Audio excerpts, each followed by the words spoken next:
pose au christianisme actuel la question de toutes les grandes traditions après 2000 ans d'existence. Est-ce qu'on va se fossiliser ou retrouver l'étincelle première, le message du Christ au départ, la grande source de la tradition de ses disciples? C'est la question fondamentale, et si nous n'arrivons pas à une solution, on va tous mourir ensemble, dans l'abstraction, la rationalisation et les fausses questions. Dites-moi, vous parlez des jeunes là, il y a un moment.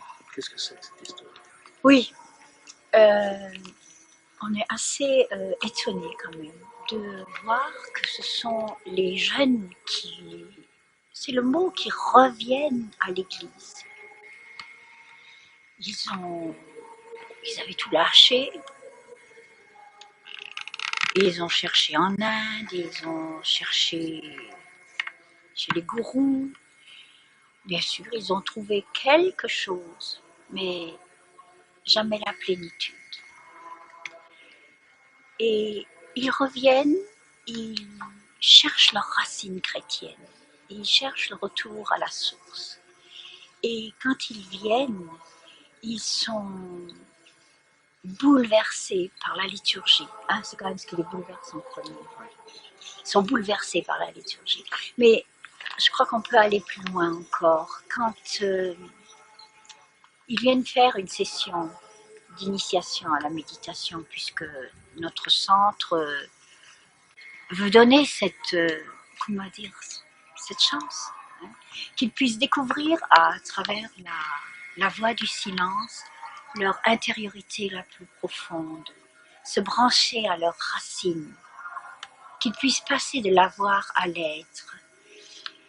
Et à ce moment-là, ils sentent naître en eux ce besoin d'être nourris. Et quand ils assistent à la liturgie, ils sont bouleversés. Et quand je les regarde, ils ont 30 ans, ils ont 40 ans.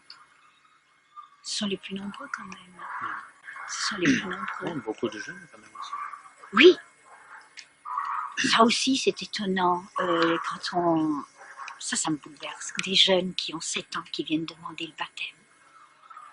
Et quand on les voit descendre dans les eaux. Je crois que l'Occident a été marqué par des siècles de tradition de la parole.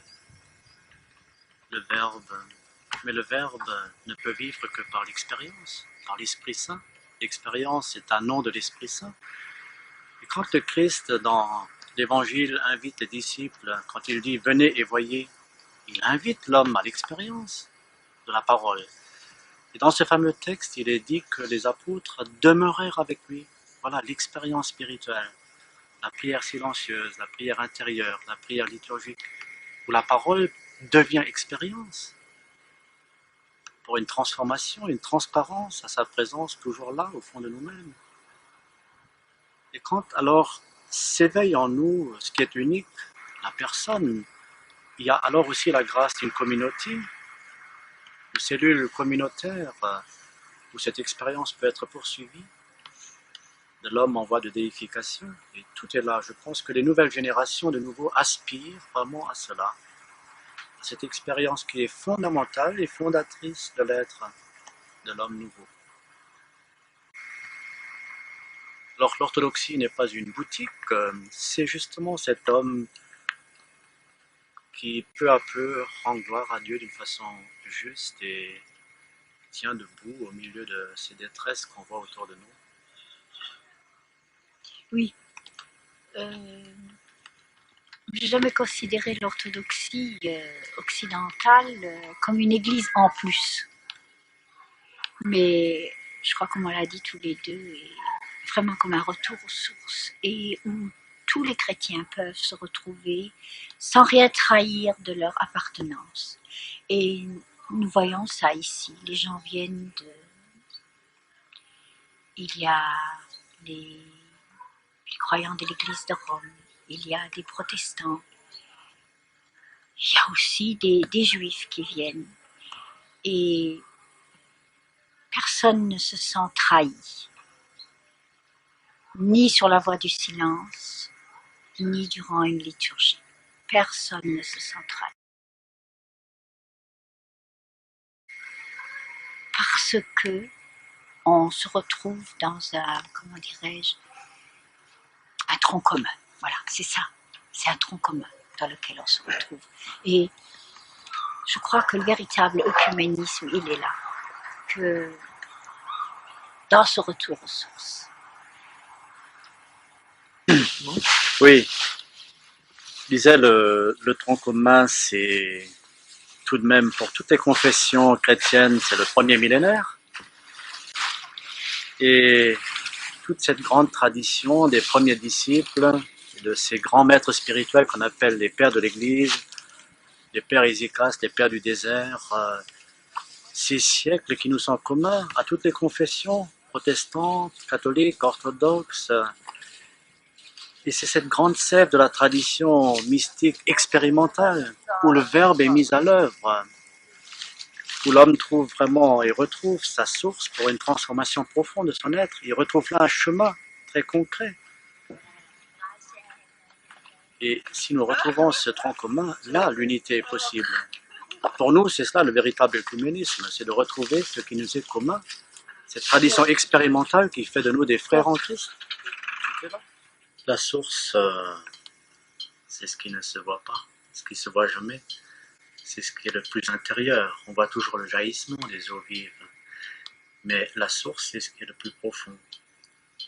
Et dans l'homme, il y a une source, il y a une étincelle, ce qui est le plus caché au fond de nous-mêmes.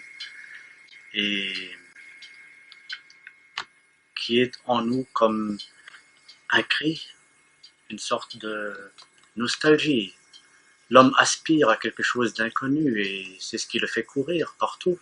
L'homme court et il ne sait pas où il court, mais au fond, il court vers ce qu'il habite, au fond de lui-même.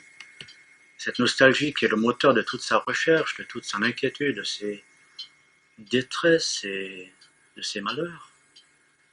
Et quand il sait s'arrêter, faire silence, regarder au-dedans de lui, alors cette source, qui est une présence, qui est quelqu'un, se manifeste.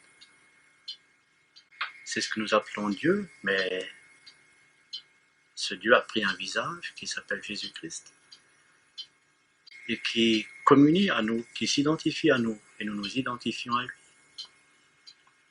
À tel point que vivre, c'est le Christ, c'est une parole de saint Paul, mais qui est une expérience d'un concret quotidien absolument extraordinaire. Tu es bien d'accord avec moi? Oui.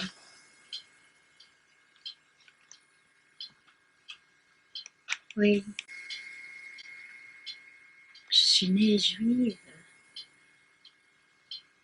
et le Christ est entré dans ma vie, j'avais tout juste 10 ans.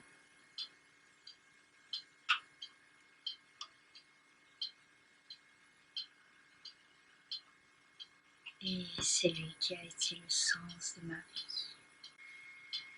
Oh, à travers des difficultés, des larmes, des souffrances. Mais il est resté le roc. Il est le roc sur lequel j'ai bâti ma vie, sur lequel je bâtis ma vie. Il est le roc sur lequel nous avons bâti notre amour, le roc sur lequel j'ai élevé mes enfants. Je ne peux pas imaginer qu'on puisse vivre sans lui.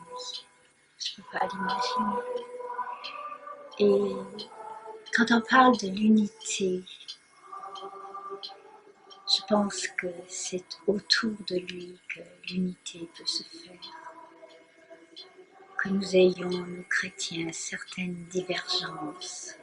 Qu'est-ce que ça peut faire? Mais autour de lui, l'unité est possible.